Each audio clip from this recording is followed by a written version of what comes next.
दोस्तों, आज की कहानी है छोटी बहू। बैठी बैठी मुफ्त का खाना क्यों खाती हो। दोस्तों, कहानी शुरू करने से पहले अगर आपने चैनल को सब्सक्राइब नहीं किया हो तो कर लीजिए ताकि आपके पास पहुंच सके हर नया वीडियो। आज समीर और सनिया की नई फैक्ट्री का उद्घाटन था। देखते ही देखते एक साल में ही इतनी मेहनत करके दोनों पति पत्नी ने अपनी फैक्ट्री भी खड़ी कर ली। सभी रिश्तेदार आए थे और समीर की खूब तारीफ किए जा रहे थे। भाई और भाभी प्रदीप और माया भी समीर के आगे पीछे ही घूम रहे थे। समीर की माँ ममता जी अपने बेटे की तारीफ सबके सामने किए जा रही थी और बार बार उसकी बधाइयाँ लिए जा रही थी और सब लोग समीर को बधाइयाँ दिए जा रहे थे। ये अलग बात थी कि इस प्रगति में बहू का भी पूरा योगदान था, लेकिन बहू को भला कौन पूछता है। इतने में पंडित जी ने समीर को आवाज देकर कहा, अरे यजमान, पूजा का समय हो गया, आकर पूजा पूर्ण करवाइए। वैसे भी पूजा मुहूर्त पर ही हो जाए तो ही अच्छा होता है। उनकी बात सुनकर समीर ने कहा, बस पंडित जी 5 मिनट और सनिया अभी आती ही होगी। समीर की बात सुनकर ममता जी ने कहा, अरे बेटा, अगर सनिया को आने में देर है तो तेरे भैया भाभी पूजा में बैठ जाएंगे, पर पूजा तो मुहूर्त पर ही होनी चाहिए। पता नहीं सनिया कहाँ रह गई, कोई काम समय पर नहीं करती। ममता जी की बात सुनकर समीर मुस्कुराकर बोला, कोई बात नहीं माँ, कितनी ही देर क्यों ना हो जाए, पूजा में तो सनिया ही मेरे साथ बैठेगी। उसकी बात सुनकर ममता जी ने कुछ नहीं कहा और मुंह बनाकर रिश्तेदारों में जाकर बैठ गई और समीर यथावत सनिया का इंतजार करने लगा। इंतजार करते करते उसे वह दिन याद हो आया जब सनिया उसकी पत्नी बनकर उसकी जिंदगी में आई थी। समीर ज्यादा पढ़ा लिखा नहीं था क्योंकि शुरू से ही पढ़ाई में कमजोर रहा था, इसलिए स्कूल के बाद तो उसने पढ़ाई ही छोड़ दी और छोटी मोटी नौकरी करने लगा। जबकि समीर का भाई प्रदीप अच्छा खासा पढ़ा लिखा था और अच्छी नौकरी करता था। इस कारण से समीर की माँ ममता जी का भी रुझान अपने बेटे प्रदीप की तरह ही था। जाहिर सी बात है, जिसके पति का घर में बोलबाला होता है उसकी पत्नी का ही सम्मान सबसे ज्यादा होता है। यही हाल घर की बहुओं का था। माया घर में रानी की तरह रहती थी, जबकि सनिया घर में सबके लिए एक नौकरानी भर थी। सनिया दिन भर घर का काम करती थी, पर फिर भी उसके हिस्से सब ताने आते थे। समीर जो भी कमाता था वो सब ममता जी के हाथ में ला कर रख देता था। सनिया को अगर कुछ चाहिए होता तो ममता जी से मांगना पड़ता था, पर ममता जी से पहले तो माया ताने सुनाने लग जाती थी।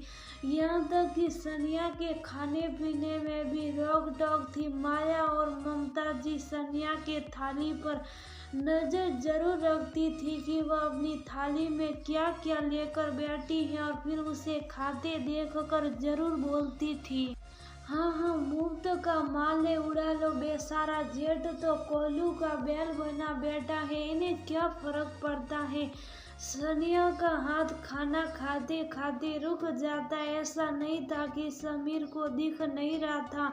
एक दो बार ममता जी को उसने समझाने की कोशिश भी की थी, पर ममता जी ने उसे ही चुप करा दिया। पर उस दिन बात कुछ भी नहीं थी। एक आम के आसार की इतनी औकात नहीं होती जितनी उस दिन सनिया को दिखाई गई थी। दरअसल उस दिन रविवार था, घर में सभी सदस्य मौजूद थे। इस कारण ममता जी ने सनिया को मटर पनीर, दाल मखनी, फ्राइड राइस, गुलाब जामुन और पूरी बनाने को कहा था। माया तो वैसे भी कोई काम नहीं करती थी।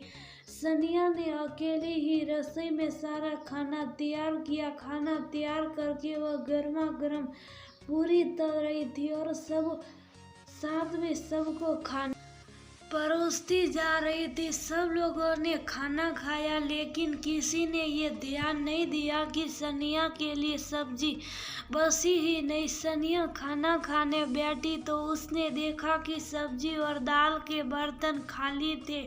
अब वह खाना कैसे खाती? तभी उसे याद आया कि माया भाभी के मायके से एक दिन पहले ही आम का अचार आया है। तो वह रसोई में से अपने लिए थोड़ा सा आम का अचार निकाल कर ले आई और उसी के साथ पूरी खाने लगी। उसे खाना खाते देखकर माया ने चिल्लाना शुरू कर दिया, किससे पूछकर तुमने आम का अचार निकाला? ये मेरे मायके वालों ने मेरे लिए भेजा है। इतने ही आम के अचार का शौक है तो अपने मायके वालों को बोलो। माया की बात सुनकर सनिया की आंखों में आंसू आ गए। भाभी, सब्जी खत्म हो गई थी, इसलिए मैंने अचार निकाला। मैंने तो अभी तक खाना भी नहीं खाया, तो मेरे खाने की जिम्मेदारी हमारी है क्या? घर में रखा है, तुम्हारे खर्चे उठा रहे हैं, तो तुम लोग तो सिर पर चढ़कर नाचने लगे हो। माया अभी भी चिल्ला रही थी। उसकी आवाज सुनकर घर में से बाकी सदस्य भी निकल कर बाहर आ गए। ममता जी ने भी माया का पक्ष लेते हुए कहा, छोटी बहू, शर्म नहीं आती तुझे? अरे एक आम के अचार की क्या औकात होती है जो तूने उसकी चोरी की? पता नहीं घर में से क्या क्या सुराती होगी। बस माँ जी, बहुत बोल दिया आपने, सनिया ने लगभग चिल्लाते हुए कहा। सनिया के चिल्लाने की आवाज से कुछ पल के लिए माहौल बिल्कुल शांत हो गया। फिर माया गरजते हुए बोली, तेरी इतनी हिम्मत कि तू हम पर चिल्ला रही है? हमारा खाती है और हमें ही सुना रही है। कहते हुए माया थप्पड़ मारने के लिए सनिया की तरफ बढ़ी तो उसने उसका हाथ पकड़कर मोड़ दिया। हाथ इतनी जोर से मोड़ा कि माया जी की सीख निकल गई है। देखकर ममता जी चिल्लाई, समीर, तेरी पत्नी को धक्के देकर बाहर निकाल, अब ये इस घर में रहने लायक नहीं। ठीक है माँ, जैसी आपकी मर्जी। समीर का इतना कहते ही माया और ममता जी कुटिल मुस्कान के साथ मुस्कुराई। सनिया समीर की तरफ देखने लगी। समीर अंदर कमरे में गया अपना और सनिया का सामान पैक कर कुछ देर बाद बाहर आया और सनिया का हाथ पकड़ते हुए घर के बाहर निकलने लगा। इतने ममता जी बोली, अरे तू कहाँ जा रहा? बस माँ, और कितना बर्दाश्त करवाओगी? पता है इस घर में किसी को सनिया की रोटी बुरी नहीं लग रही थी, बल्कि मैं कम कमा रहा हूँ वो बुरा लग रहा था। अगर आज मेरी कमाई भी अच्छी होती तो मेरी पत्नी को इतना कुछ सुनना नहीं पड़ता। सारा काम वो करती है, पर ताने भी उसी के हिस्से में आते। इसलिए अब आप भी चैन से रहो और हमें भी चैन से रहने दो, इसलिए मैं घर छोड़कर जा रहा हूँ। कहता हुआ समीर घर से निकल गया। किसी ने उसे रोकने की कोशिश भी नहीं की। उसके बाद दोनों किराए के कमरे में शिफ्ट हुए। उनकी वहाँ गृहस्थी बसाने में सनिया के माता पिता ने पूरा योगदान दिया। कुछ दिनों बाद सनिया और समीर ने हिम्मत कर लोन लिया और एक छोटी सी टाई और डाई का काम शुरू किया। तब कपड़ों को रंगने का काम एक कमरे से शुरू होकर कब फैक्ट्री में तब्दील हो गया, दोनों को ही पता नहीं चला, पर दोनों की मेहनत आज नजर आ रही थी। इतने में बाहर कार आकर रुकी। उसमें से सनिया निकल कर बाहर आई, साथ में उसके मम्मी पापा भी थे। उन्हें देखकर समीर मुस्कुरा दिया और खुद आगे बढ़कर उन लोगों को अंदर लाने के लिए उनके पास गया। हमेशा शिफॉन की हल्की सी साड़ी पहनने वाली सनिया आज भारी सुंदरी की साड़ी पहन कर आई थी। गहनों के नाम पर गले में बस एक हल्का सा मंगलसूत्र और कानों में छोटी बालियां थी। हाथों में लाख की चूड़ियां पहने हुए थी, पर फिर भी वह बहुत सुंदर लग रही थी। सनिया को इस तरह देखकर और समीर को उसके माँ माता पिता का इस तरह सम्मान करते देखकर माया ममता जी के पास आकर बोली, देखा माँ जी, आपने अपने माता पिता तो को अपने साथ लेकर आई है और आपको भेज दिया रिश्तेदारों के साथ, यही सम्मान है आपका।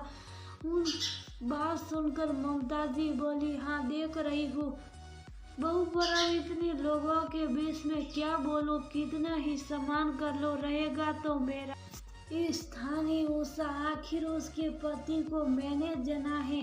समीर और सनिया हवन में बैठ गए और महज आधे घंटे में पूजा संपन्न हो गई। हवन पूजन के बाद भोजन की व्यवस्था वहाँ की गई थी। सभी रिश्तेदारों ने भोजन का भी लुत्फ उठाया। खुद समीर और सनिया ने उसके माता पिता को बिठाकर अपने हाथों परोसा, उन्हें खिला पिला कर उन्हें अपने एक दोस्त के साथ उसकी कार से घर पर रवाना कर दिया। पर जाने से पहले सनिया की माँ के लिए एक सुंदर सी साड़ी और उसके पिता के लिए शॉल जरूर गिफ्ट किए। ये सब देखकर तो ममता जी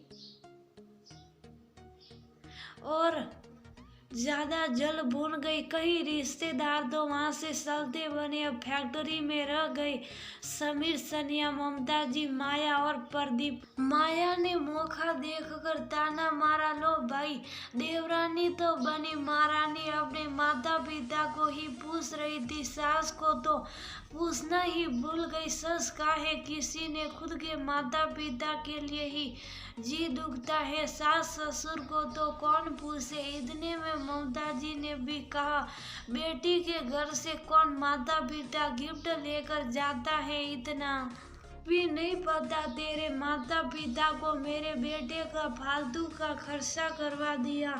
अपने माता पिता को देने के लिए तो तेरे पास सब कुछ है, यहाँ तेरी सास जेठानी खड़ी है, उन्हें तो अभी तक तूने कुछ भी नहीं दिया। ये सुनकर सनिया मुस्कुराई और एक बैग लेकर आई। उसमें से एक साड़ी निकाल कर ममता जी को दी और एक साड़ी निकाल माया को पकड़ाते हुए बोली, ये रहा आप लोगों का गिफ्ट। साड़ी को उलट पुलट कर देखने के बाद माया बोली, बस एक साड़ी अपनी माँ के बराबर ही हमको दे रही है। अरे हम तेरे ससुराल वाले, हमारे लिए तो इससे ज्यादा बनता है। जी बिल्कुल, आपके लिए इससे ज्यादा ही बनता है। मैं तो भूल ही गई थी, रुकिए जरा, कहकर सनिया अंदर गई और ऑफिस में से एक बड़ा सा बॉक्स निकाल कर लेकर आई। ये आपके लिए जेठानी जी, ये आप रखिए। सनिया ने माया को वो बॉक्स पकड़ाया। वो काफी वजनदार था, उससे रहा नहीं गया तो उसने उसी समय उस बॉक्स को खोला। उसमें एक मर्तबान रखा हुआ था, उसे निकाल कर देखा तो उसमें आम का अचार रखा था। माया और ममता जी हैरानी से सनिया और समीर की तरफ देख रहे थे। तब समीर ने कहा, माँ हैरानी से क्या देख रही हो, ये तो वही आम का अचार है ना जिससे हमें हमारी औकात बताई थी। यह आपके लिए हमसे ज्यादा कीमती था, इसलिए इससे महंगी चीज तो और क्या हो सकती थी। आखिर इसी के लिए तो आपने सनिया को चोर साबित किया था, तो आपको यही लौटा रहे। कहते हुए समीर ने हाथ जोड़ दिए। ममता जी कुछ कह ना पाई और माया और प्रदीप के साथ अपना सा मुंह लेकर वहां से रवाना हो